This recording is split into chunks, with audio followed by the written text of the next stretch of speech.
Jesus, agradecer a espiritualidade. A princípio foi colocado, né, do nosso brilho, mas na realidade, consciencialmente, nós sabemos que o brilho pertence a Jesus, o show pertence a Jesus, não é isso? Por isso a gente precisa se administrar bem. Achei tão bacana a questão da apresentação do movimento espírita, para que a gente seja realmente bons artistas, e como bons artistas, a gente apresente um bom show com relação àquilo que Jesus tem nos ensinado, tá? Queria muito agradecer as regiões que estão envolvidas conosco neste movimento. É uma honra para nós poder estarmos aqui trabalhando as questões da família. É um assunto que nos interessa muito de perto, né? Porque como educadora, nós sabemos da importância da educação na área da infância, da juventude, da família. Então, é uma gratificação sem conta poder estar trabalhando com Jesus neste momento. Pessoas aqui presentes nos representando com tanta dignidade, né? A Regina, o Davi, o 28º CRE, demonstrando uma consideração que a gente sabe que não temos, né? Mesmo assim, de joelhos, agradecer a Jesus a oportunidade. Eu queria fazer umas considerações iniciais. Primeiro, por quê? Vê se vocês concordam comigo. Falar de assunto de família é muito difícil. É muito difícil, tá? Por que é difícil?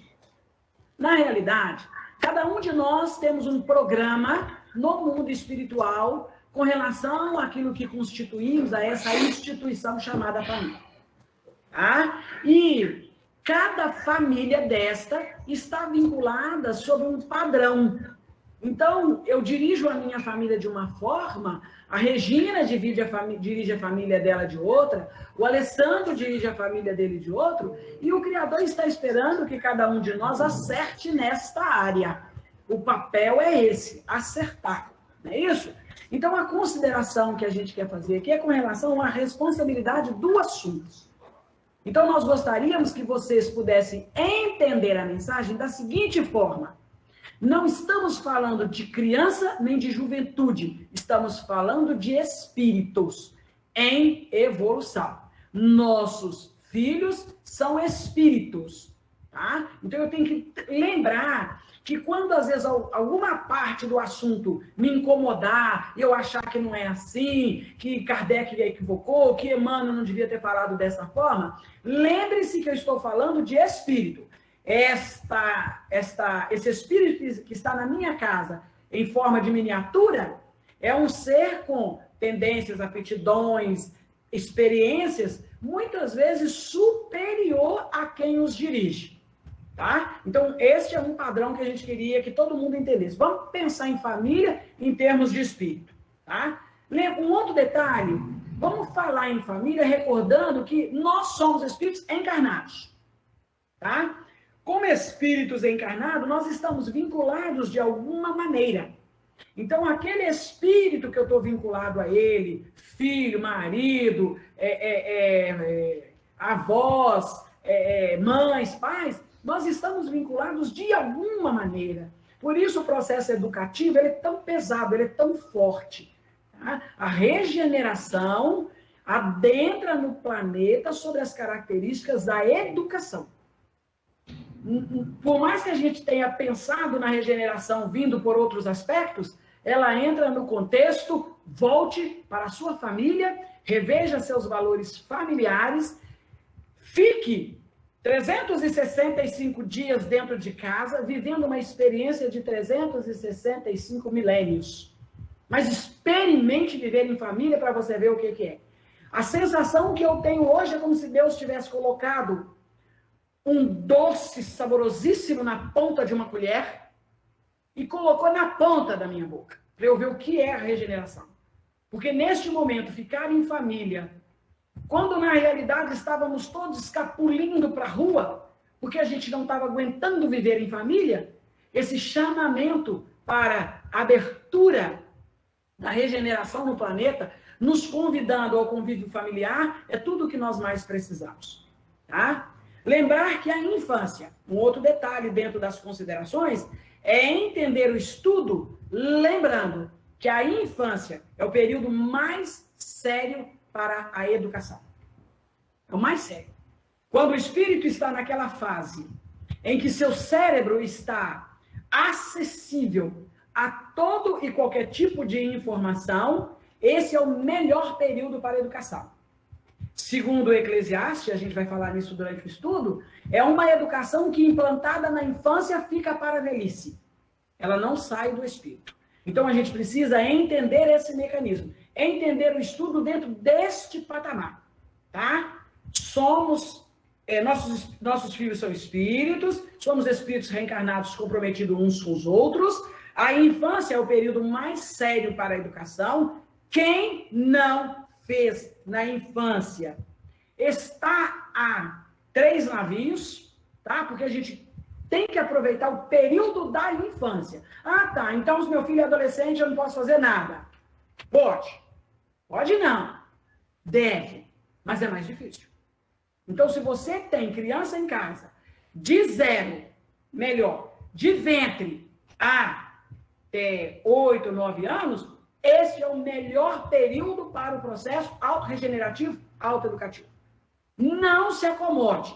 Não se acomode. Vá, aplique a reeducação, aplique o seu amor, alicerciado à disciplina. Porque passando disso, o espírito vai fazer uma abertura no seu passado e vai deixar vir do passado para o presente todas as suas tendências, todas as suas aptidões, todas as suas experiências. Não solta tudo de uma vez, mas vai soltando estes valores. E estes valores começam a interferir na educação planejada pela família. Então, eu preciso entender que o melhor período é a infância. Ah, mas coitadinho, ele é inocente. Não, não é. Não, mas ele é tão pequenininho. Não, não é. Ah, mas ele é tão bonzinho. De forma alguma. Mas esse menino é muito esquisito. Não. Aplique a educação e deixa o resto com Deus. Deus faz o resto, tá? Um outro detalhe é que nós recebemos almas dentro do lar com demonstrações e dificuldades muito desgastantes, principalmente nesse período regenerativo. Tá? Então, por exemplo, eu como educadora, como evangelizadora, eu tenho recebido telefonemas, às vezes a gente tem conversado no WhatsApp, com mães que estão vivendo experiências com seus filhos inacreditáveis. Inacreditáveis. Filhos com capacidade para tomar decisões, para agir de forma que, se não envergonham, assustam seus pais. E, às vezes, infelizmente, muito mais no aspecto negativo do que no aspecto positivo. Isso é a regeneração. Eu me lembro perfeitamente de um querido amigo desencarnado chamado Leão Zálio. Não é isso, Regina? O seu Leão Zálio, ele falava isso conosco, que chegaria um momento na Terra em que o umbral perderia o fundo. O fundo do umbral estaria aí, vivendo as experiências mais aderentes. Né? Não estou dizendo que nossos filhos são umbralinos, eu estou dizendo que todos nós, desta atual geração, estamos aqui na condição de expulsos da zona umbralina para a experiência verdadeira. Tá? Daqui a pouco não teremos zona umbralina, não teremos. Porque o planeta entrando na fase regenerativa, para que umbral? Conscientizaremos enquanto nele. Então não vai precisar de umbral. Seu Leão era muito claro nisso com relação a nós. Tá? E o último é separar. Que nós considere o estudo da seguinte forma. Tudo isso que nós estamos falando aqui é para que haja a possibilidade de separarmos as limitações da necessidade autoeducativa. Porque às vezes eu vou dizer assim, mas eu não posso fazer isso com meu filho hoje. Meu filho já tem 17 anos. Tá, tranquilo. Mas você tem outro método de chegar à educação deste espírito com 20, com 30, com 40, com 50, com 100 anos, desde que você não saia da sua condição de paz. Você não pode sair da sua condição de paz. Por isso, a gente define essas considerações dizendo o seguinte: pais devem ser absolutamente paz. Absolutamente paz. Tá? Ah, mas eu gosto muito do meu filho, a gente tem um convívio muito bacana, a gente é muito amigo. Tá, pode até ser. Mas isso tem que estar inserido no contexto pai. Eu estou com uma responsabilidade muito grande na área da paternidade e da maternidade. Se eu escapulir disso, eu não só atraso a reencarnação dos espíritos que estão sobre a minha responsabilidade, como eu perco a minha. Por isso que eu fiz as considerações para que a gente estude assim, com um chamado de responsabilidade bem aviltante para aqueles que têm filhos ou crianças dentro do lar. Até aqui tranquilo? Beleza? Então eu vou fazer a primeira pergunta falando sobre a responsabilidade dos pais na educação dos filhos. Está no Evangelho segundo o Espiritismo, e ele diz assim: lembrai-vos de que cada pai e cada mãe perguntará a Deus. Lembrai-vos, cada pai e cada mãe, que perguntará a Deus: que fizeste do filho confiado à vossa guarda? Não é Jesus que vai perguntar isso. Não são os mentores espirituais que vão perguntar isso. Não é o centro espírita que vai perguntar isso. Não é o templo católico ou evangélico. Quem vai nos perguntar isso é Deus. Evangelho e Espiritismo. E aí isso é assustador. Isso é assustador. Porque Deus vai falar comigo: Sônia, o que você fez dos filhos que eu coloquei à sua guarda? Ele não fala que me deu, que eu te presenteei. Ele fala que eu coloquei sobre a sua guarda. E aí eu fui pensar no termo guarda. É isso? E ele vai dizer assim: sentinela. Atenção. Devotamento e empenho. Que fizeste dos filhos que eu coloquei para o seu empenho, para a sua sentinela? Essa chamada de atenção nos assusta. Que aí eu vou pensar, né? Eu tenho 5 filhos. Como eu conduzi a educação de 5 filhos? Eu tenho 1. Como eu conduzi a educação desses filhos? Porque Deus não está falando que vai perguntar só a mãe que teve 15 filhos. Ele vai perguntar a qualquer mãe, a qualquer pai: o que fizeste? E eu tenho que ter uma resposta: Senhor, empenhei até a alma. Fiz tudo o que eu podia. E eu sei, Sônia Jacome, que por mais que eu queira fazer tudo, eu não consigo fazer tudo que eu posso. Então é minha obrigação empenhar acima do limite. Duro, né? Mas é verdade. Porque quando Deus fizer a pergunta, eu vou ter que ser lúcido na resposta. Não, mestre. Olha o homem de bem que eu fiz lá na frente. Não carrega nenhuma mácula, nenhuma mazela, nenhum transtorno. Parece impossível, mas é a verdade. Maria conduziu Jesus sem nenhuma mazela, sem nenhum transtorno. Ah, mas é Jesus. Para Maria, não. Para Maria, era o filho dela. Quando ele escapuliu e sumiu lá com os doutores da lei, ela chamou ele e falou com ele: nunca mais te afastes de mim. Mas, mulher, eu estava cuidando das coisas do meu pai. Ele levou a informação dela para casa e até a idade de 30 anos, ele permaneceu na presença de Maria. Fez coisas? Claro que fez. Jesus nunca esteve em nada. Mas ele mostrou a Maria que ele estava ali presente. Respeitou a orientação da mãe. Porque Maria não mediu, não procurou saber. Não, mas você é filho de Deus, é mesmo, eu esqueci. Você vê em sonho, como eu esqueci disso? Eu sabia que você ia fazer. Não. Ela chama ele a responsabilidade e ele atende. Mas ela nunca carregou nas costas nenhuma preocupação. Nenhuma. Nossa, esse menino vai cair no vício, meu Deus, vai abandonar a tarefa do pai. Ah, meu Deus do céu, esse menino vai desequilibrar. Ah, as mulheres, porque Jesus era o homem mais lindo do planeta. Ah, essas mulheres vão dar de cima do meu filho, vai tirar ele da missão. De jeito nenhum. Não foi nenhuma dessas preocupações que carregava Maria. O que levava no coração da Maria era o sofrimento que ele passaria pela humanidade. Tá? E aí, isso é por quê? Porque houve uma atenção, houve uma guarda, houve uma sentinela o tempo todo com relação àquele espírito. E para que o buraco não ficasse, e ela não sentisse em nenhum momento culpa, quando ele está desencarnando, ele chama João, chama Maria e fala: mãe, como grande cumpridora dos seus deveres, a lacuna não vai ficar. Eis aí teu filho, e olha para João, que era um excelente filho, e fala para ele, filho, eis aí também. Então, essa é a responsabilidade. Com relação a Deus, Maria respirou tranquilamente. Mesmo sendo Jesus quem era.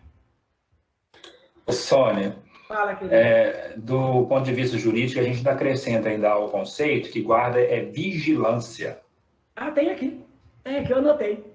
Eu anotei, vigilância.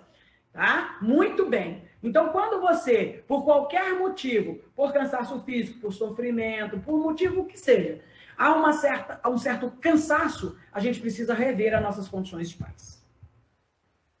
Ah, mas eu também sou gente. Mas você é pai antes de ser gente.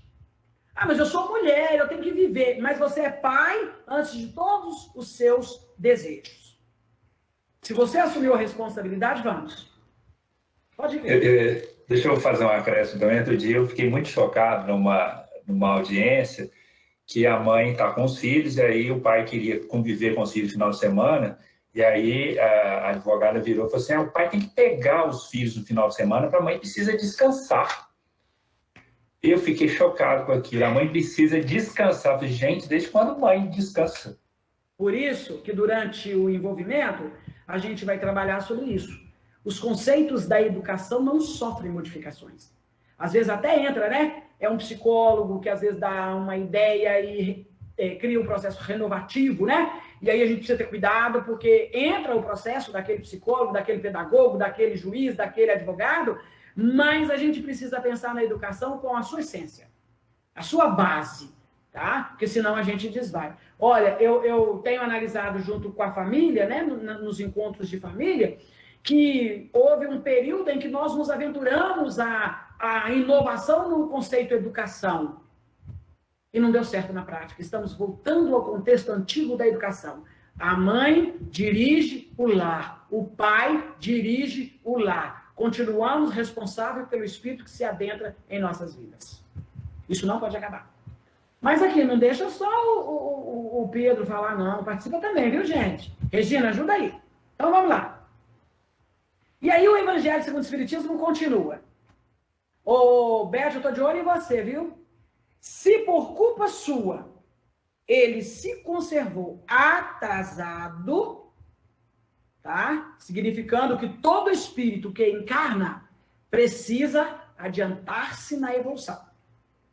Ele pode atrasar por conta dele, mas se ele atrasa por conta de seus pais, teremos como castigo vê-lo entre os espíritos sofredores, quando de vós dependia que ele fosse ditoso. Eu vou falar com vocês uma coisa. Quando você assenta e lê o capítulo do Evangelho segundo o Espiritismo, mais as informações do Livro dos Espíritos, mais aquela pleiade de assuntos falados sobre João de Ângeles e Emmanuel falando sobre a questão da família, o coração da gente sai pela boca. Olha isso aqui, olha isso aqui. Deixa eu dar uma lida no geral para vocês entenderem. Lembrai-vos de cada pai e cada mãe. Perguntará a Deus o que fizeste do filho que eu lhe confiei. Se, por culpa sua, ele se conservou atrasado, tereis como castigo vê-lo entre os espíritos sofredores. E quem faz entrevista fraterna chora junto com a mãe quando ela narra o sofrimento do filho, porque você percebe que ela está vivendo o sofrimento no mesmo degrau. No mesmo degrau. Uma moça nos ligou essa semana falando que o filho dela estava envolvido com droga. E ele tem apenas 17 anos. Enquanto ela narrava, a gente sentia a pressão no laríngeo dela. Tamanho era o sofrimento que essa mãe estava carregando na alma. Então, é de nossa responsabilidade, sim, ver nossos filhos sofrerem. Porque quando nossos filhos estão, por exemplo, num leito de dor, a gente consegue dividir aquilo com ele. Mas quando os nossos filhos estão perdidos, desconectados com a lei, desconectados com Deus, a nossa sensação de fracasso é muito grande. É isso? Eu fico vendo hoje, trazendo o exemplo, porque Pedro Leopoldo, Sete Lagoas são referências muito positivas para a gente. Mas eu vou prestar aqui uma homenagem à mãe da Beth. Quando você vê uma mulher que pôs os filhos todos nas questões espirituais, que os filhos estão na luta, e ela está sentada assistindo palestra, né? 3 horas da tarde, você pensa, puxa vida, essa mãe tem resposta positiva para Deus. Tá? Então isso é uma alegria, você vê seus filhos encaminhados espiritualmente. Porque, infelizmente, a nossa preocupação é ver nossos filhos encaminhados intelectualmente, materialmente. Meu filho é um médico, meu filho é um engenheiro. Né? Outro dia um companheiro ligou para mim pedindo que eu votasse no filho dele, que o filho dele era candidato a não sei o que lá, de um evento. E eu falei, amigo, primeiro eu precisaria conhecer seu filho, para eu poder votar nele. Eu preciso conhecer as tendências do seu filho. Eu não conheço nem você está me pedindo voto. Então, voto para o filho dele apresentar-se numa exposição. Então, às vezes, a gente precisa ter cuidado, porque a gente está pensando em evolução do espírito a nível material. Então, nosso filho se fez médico, mas como ele está agindo nessa pandemia com os doentes? Como ele está com relação ao tempo? Ele está fugindo a esse dever ou ele está envolvido neste dever em tratar das almas que pegaram o vírus? Como é a medicina dele? A medicina da alma, como o doutor Bezerra de Menezes? Doutor Bezerra de Menezes tinha um filho doente, a filha doente, e a esposa chorando porque a filha estava grave, febril, e uma mãe bate na porta. E ele olha para o bebê, para o filho dele doente na cama, e olha para a mãe sofrendo, e ele fala com a esposa, fique com ela, deixa eu ver essa mãe, deixa eu atender o filho dessa mãe. Enquanto ele vai, Jesus cura a filha dele. Entendeu? Então, que medicina é essa? Que advocacia é essa? Que faxina é essa? Que gari é esse que você está formando que não tem princípios morais?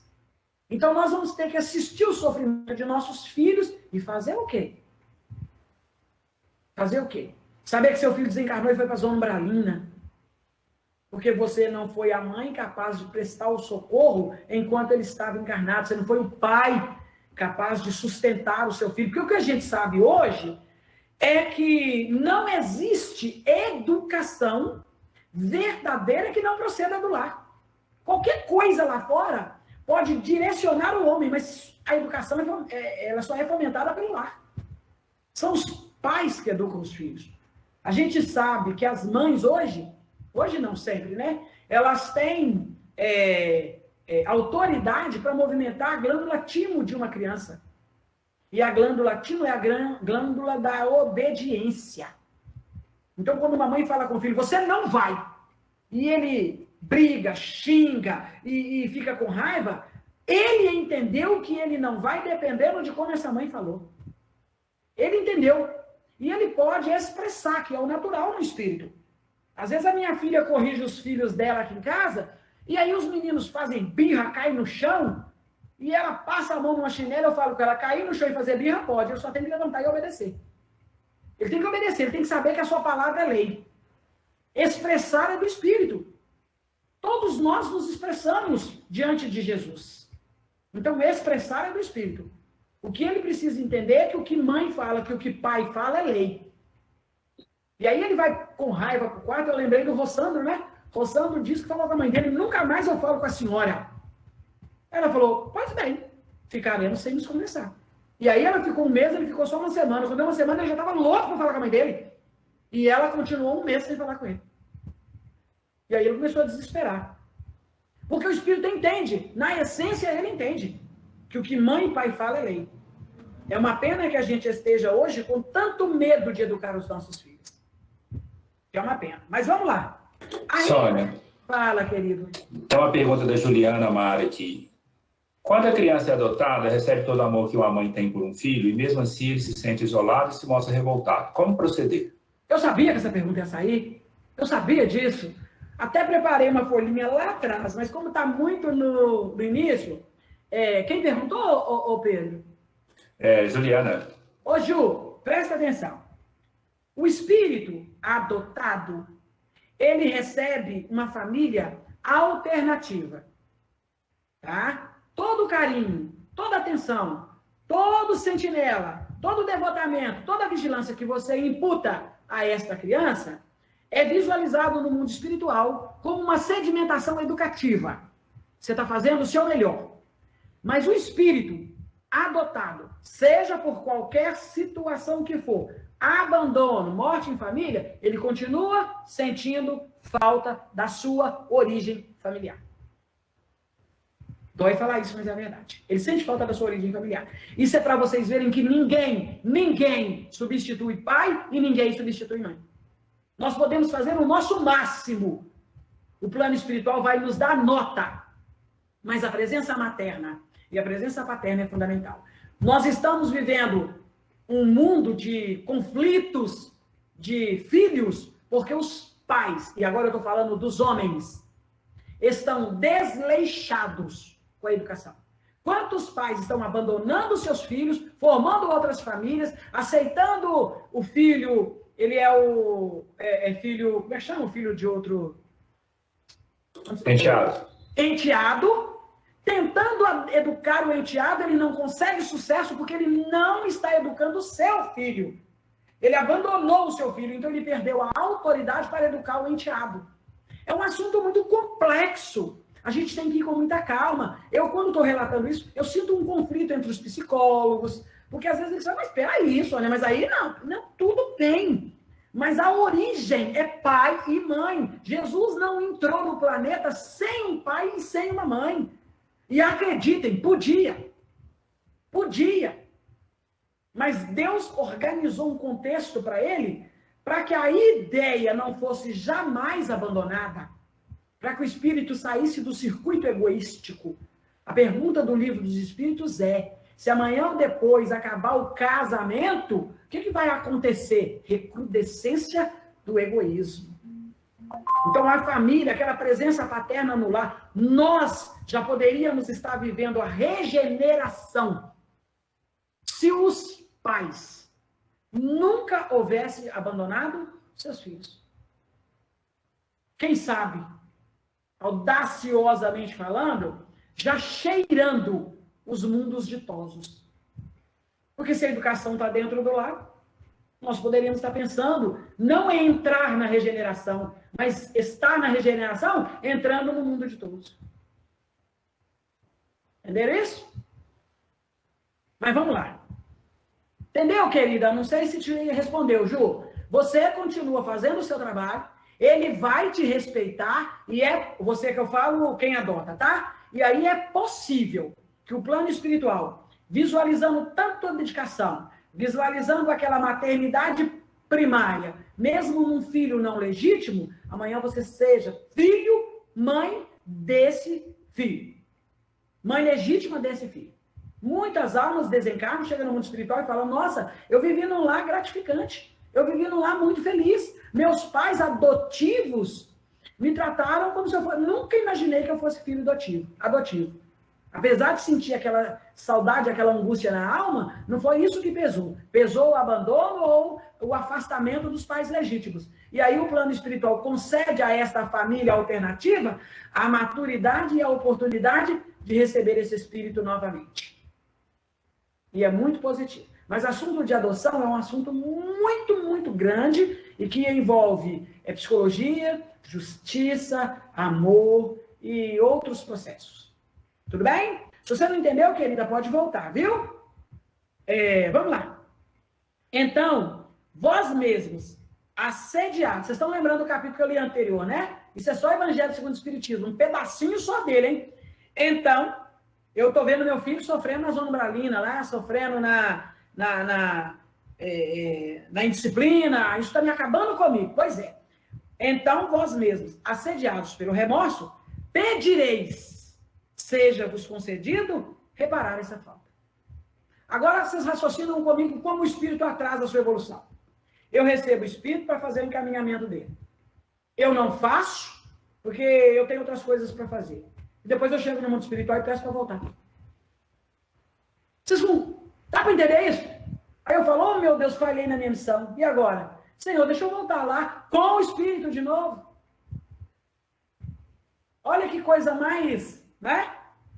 Solicitareis para vós e para ele outra encarnação, em que os cercareis de melhores cuidados. Por que você não faz isso agora, amigo? Faz isso agora.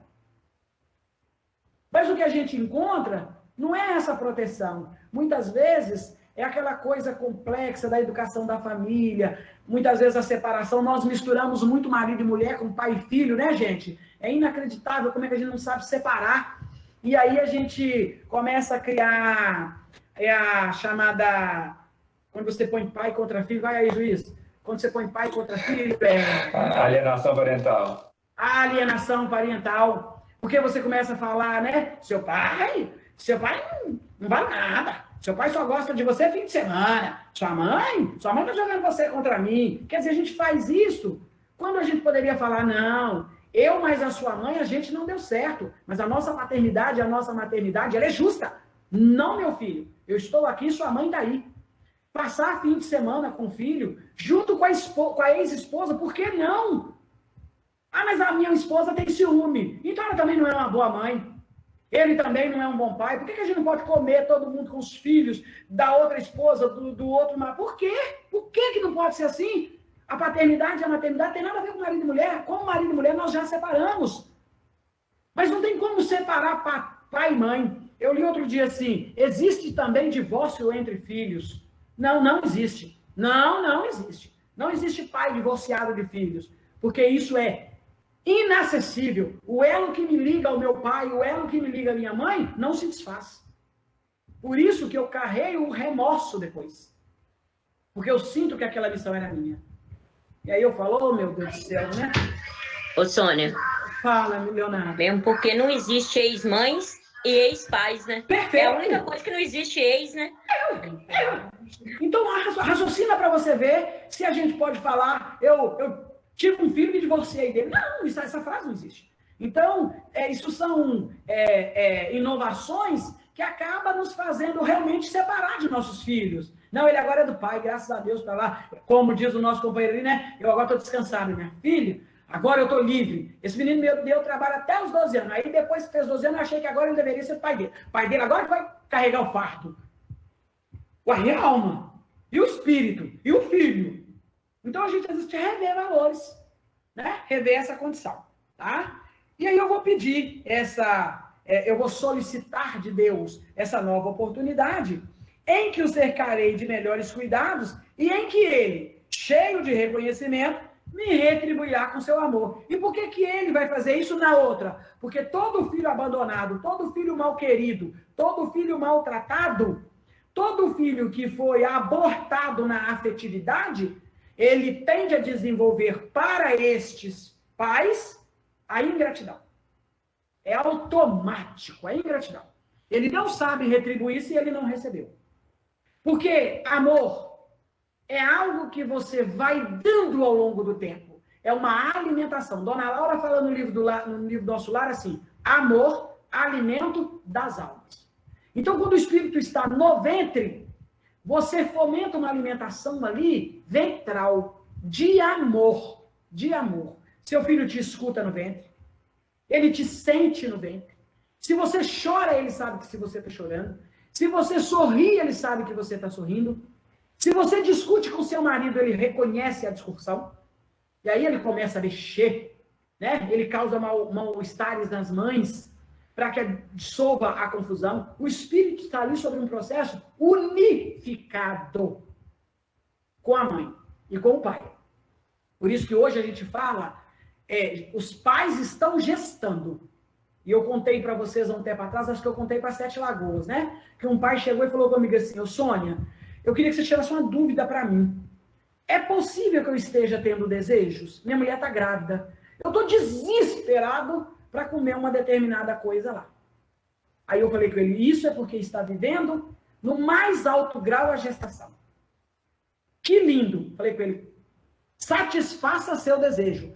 Junto com teu filho, quando você comer, põe na boca da sua mulher e fala com ele, olha, mamãe está só canalizando, é você e papai que está comendo, viu, filho? Para que vocês tenham esta aderência, né? Esse processo educativo no ventre realizado. E um amigo muito querido nosso falou que ele tem um bebê de 1 mês e meio. E que ele chega em casa, desde o dia que o bebê nasceu, ele sente uma vontade muito grande de envolver o bebê num abraço. Ele falou, eu sinto essa vontade imensa. Então agora, quando dá o horário para ele chegar, o bebê dele é igual cachorrinho. começa a chorar, esperando o pai. Quando ele chega, a mãe tem que ir no portão, porque ele tem que receber e pôr ele no ombro no portão. Olha para vocês verem como que o espírito vai assimilando a família. Se ele é abandonado ali, ele para de construir. Ele viveu 70 anos, mas ele só construiu até ali. E aí você vai pegar o resto da adolescência, o resto da infância, o resto da adolescência, da maturidade do espírito, e nós vamos ver espíritos adultos fazendo uma série de bobagens. Ô, Pedro, eu ia até 3 horas, não é isso? Não é 3h20, não é isso? Não, 3h20, 3h20. Graças a Deus. Então, vamos embora. Não, temos tempo. Vamos embora. Então, quando chega nesses períodos, se criar um aborto afetivo ali, o espírito para de crescer. O que a gente quer que a família entenda é o seguinte: se eu eduquei até 7 e abandonei de 7 até 70, de 7 até 70 ele parou de construir. Ele ficou vivendo aleatoriamente. Se eu eduquei até 7, até do ventre aos 14, e abandonei aos 14, o espírito para de construir ali. Porque sem a família é impossível a construção. Sem papai e mamãe, é impossível solidificar. Então é preciso pensar nisso. Tá? Pesado, por isso que eu pedi as considerações iniciais, o assunto é grave, e aí às vezes a gente vai falar assim, então eu perdi meu filho. Talvez tenha perdido mesmo. Então não tem nada que eu possa fazer. Tem. Reative o sistema. Faça-o. Engravide novamente a partir dos 14, né? Receba seu filho a partir dos 14, reconsidere a educação a partir dos 14 e vamos ver o que você pode fazer dali. Mas mesmo assim tem consequências. Aí tem, ué. Se houve abandono, ele falou aqui, ele é claro, nós vamos passar pelas linhas do assédio do remorso. Então não tem mais o que fazer. Né? Tem o remorso, vem. A preocupação vem. Eu não dei na infância, aí o espírito vai manifestar uma tendência nesse período. Ele vai complicar-se. E como ele é espírito complicando, eu também me complico. Então não tem espiritismo, não tem passe, não tem água fluida que resolva esse problema. Tá? O que tem é conhecimento da área. Quando eu conheço e sei, eu não devia ter abortado meu filho. Eu sou um pai que larguei meu filho com a mãe, nunca mais eu fui ver. Eu vou vê-lo. Eu vou lá. E chega lá, abraça esse filho novamente. Porque, segundo o Raul Teixeira, seu processo reinicia ali. Então, o pai tem a misericórdia, o pai e a mãe, de estar sempre reiniciando a sua educação. Uma companheira falou comigo, Sônia, mas eu abandonei minha filha, ela estava aprontando muito, eu estava doente, sem paciência, eu entreguei para os pais. E eu queria ela agora, porque eu estou sentindo culpa de não tê-la educado. Eu perguntei, como que o pai vê isso? Não, ele quer que eu participe, mas eu tenho medo da menina. Remorso. Eu falei com ela, vai e reintegre a posse da sua filha. Abrace sua filha novamente. Envolva sua filha psiquicamente, interinamente, para que ela possa sentir que você a ama, porque a gente sabe que os pais não são infalíveis. Mas nós vamos tratar disso lá na frente, tá? Isso está no Evangelho segundo o Espiritismo, e essa orientação vem de Santo Agostinho. Olha que impressionante, né? Santo Agostinho é muito bom no que faz. Mas no Livro dos Espíritos, só para chamar ainda mais a atenção dos pais, na pergunta 582, Kardec pergunta para os espíritos assim: pode-se considerar a paternidade como uma missão? Ser pai é uma missão? Ele fala assim: sem contradita uma missão. Então, ser pai é uma missão. Se você abandona seu filho, você perdeu a missão. Está fazendo o quê? Então, reconsidere, né? Mas é, ao mesmo tempo, um grande dever que obriga-o, mais do que o homem pensa, sua responsabilidade perante o futuro. É uma missão das maiores e, além disso, é um dever. É um dever. Eu vou voltar em Jesus, Maria e José.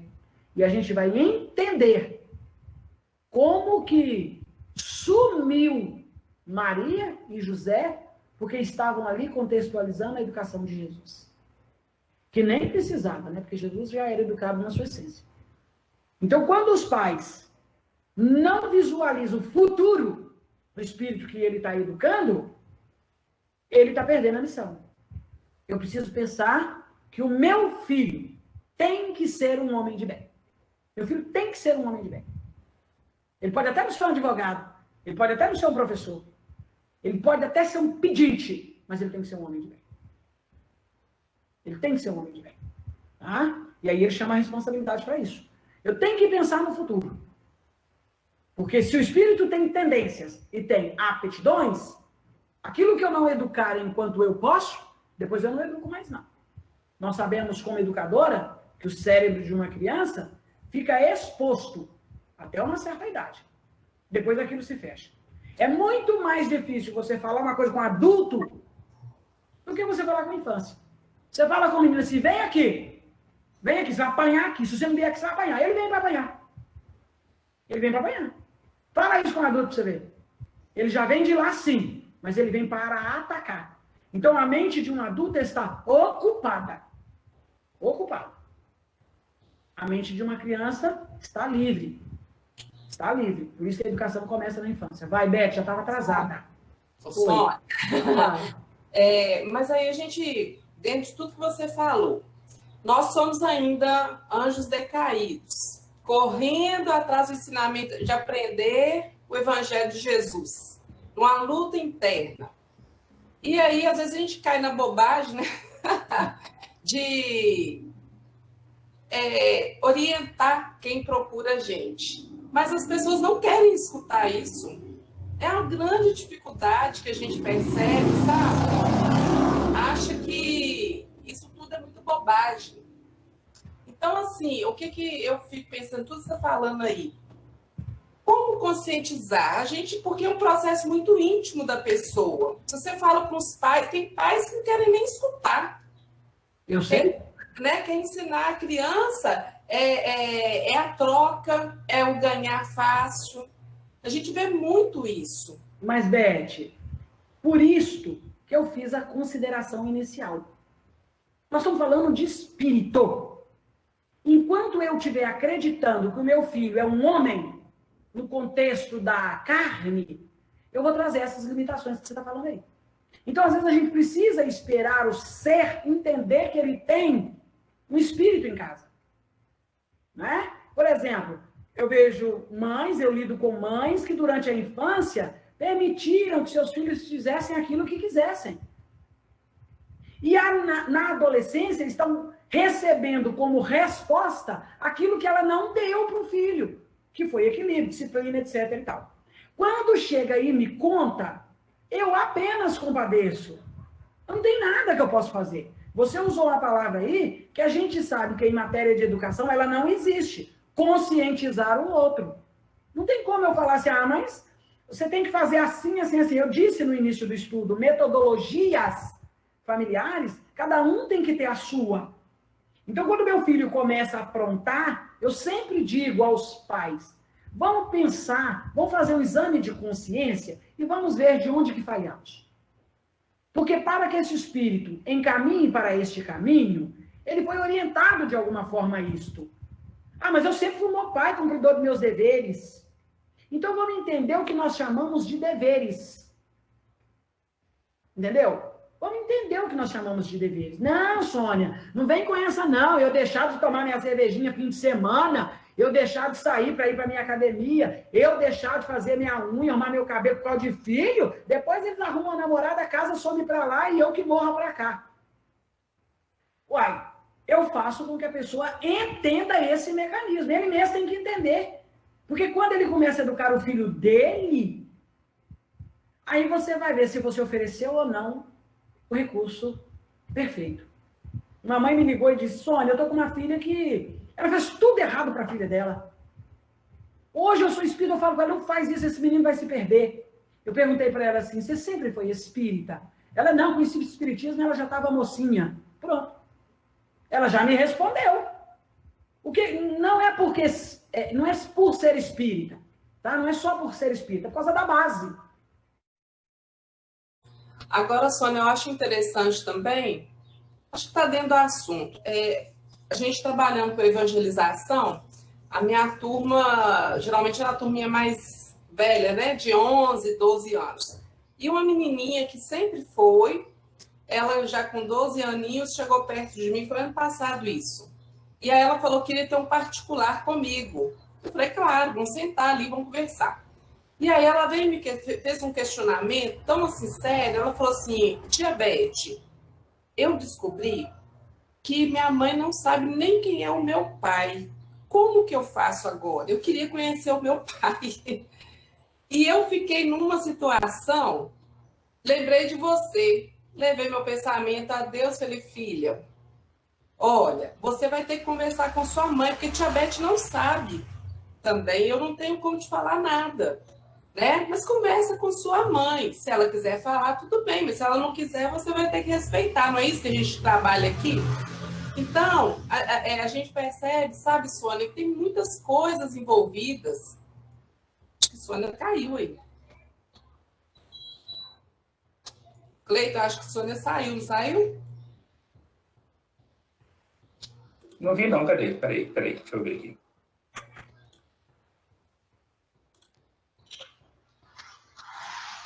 Acho que a internet dela caiu. Parece que foi caiu. só o vídeo dela. Não, Sônia, ela não. não, Acho que ela não tá aqui. Não, ela caiu. Ela caiu, não tá com o nome dela aqui, não. Caiu. Aí ela voltou. Voltou. Aí. Seu som tá fechado, Sônia. Sônia voltou. Voltei. Nesse contexto, a gente vê que é muito complicado, a gente tem que ter muita delicadeza, né? Muita delicadeza para esse tipo de trabalho, né? Precisa ter calma, muita calma. Ó, o que nós... Eu tô tendo 2 sons. Isso é de quê? É do estudo, ó? Peraí. Para mim aqui não tá com dois sons, não. Então tá. É porque eu tô ouvindo 2 vezes. Não, Às é vezes porque tem parece que tem um outro canal que está aberto, o que você estava antes. Tá, deixa eu ir lá. É verdade. Peraí. Por isso você está ouvindo duplicidade, você está com 2 vídeos. Isso. Deu agora? Agora sim, fechou. É porque eu abri rapidamente com medo de perder vocês. Ó, assunto de família é isso aí, viu, gente?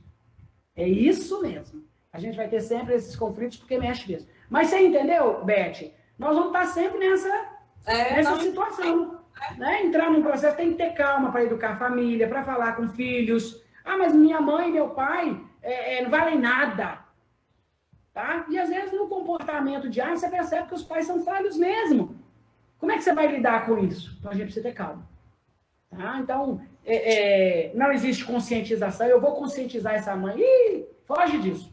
A gente se autoconscientiza quando a gente começa a passar pela experiência. Por isso que Santo Agostinho faz essa observação aqui. Naquele momento em que você percebe que falhou com seu filho, com você e com Deus, aí sim você fala, eu vou ter que recomeçar.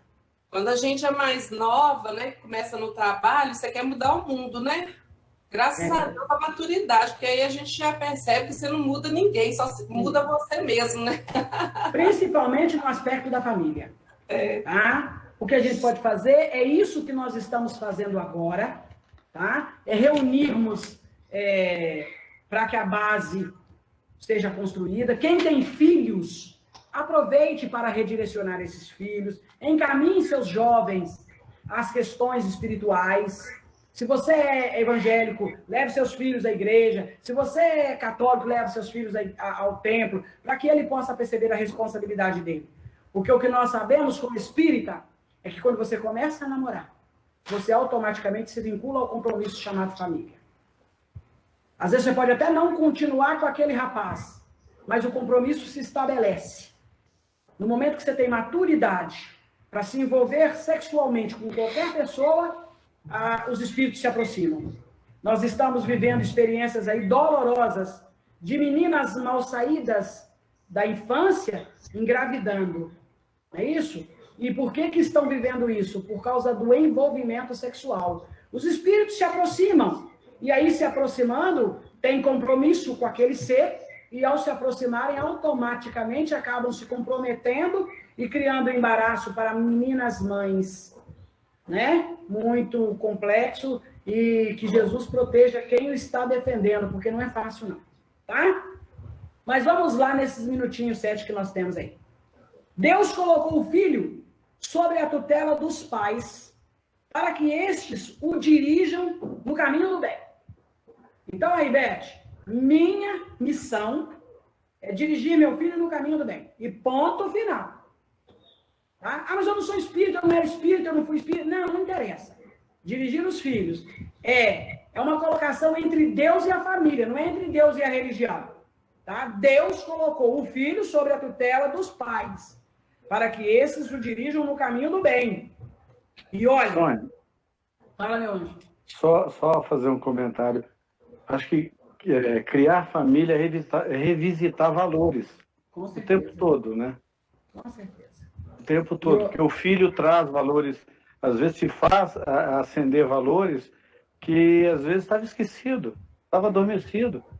Ou que você não prestou atenção enquanto estava cuidando e criando o teu filho. Então, eu revisitar valores constantemente e eu buscar se melhorar.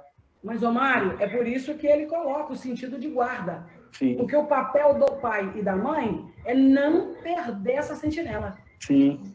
O não é amor também, né? Não. O não é amor. Quando necessário, limite. Eu estava num encontro, num evento, né? Num seminário, e uma palestrante, ela citou no meio do seminário assim, os pais têm que pararem de falar não toda hora. Isso é causticante. Às vezes a gente tem que aprender no diálogo a manter mais sim do que não. E aí assustou todo mundo, né? Assustou todo mundo. Quando chegou a nossa vez, eu falei uma coisa lá no estudo, ela discordou. E aí eu falei com ela, amiga, lei é amor, não é assim? Lei é amor. E o Velho Testamento começa com não. Não matarás, não roubarás, não furtar.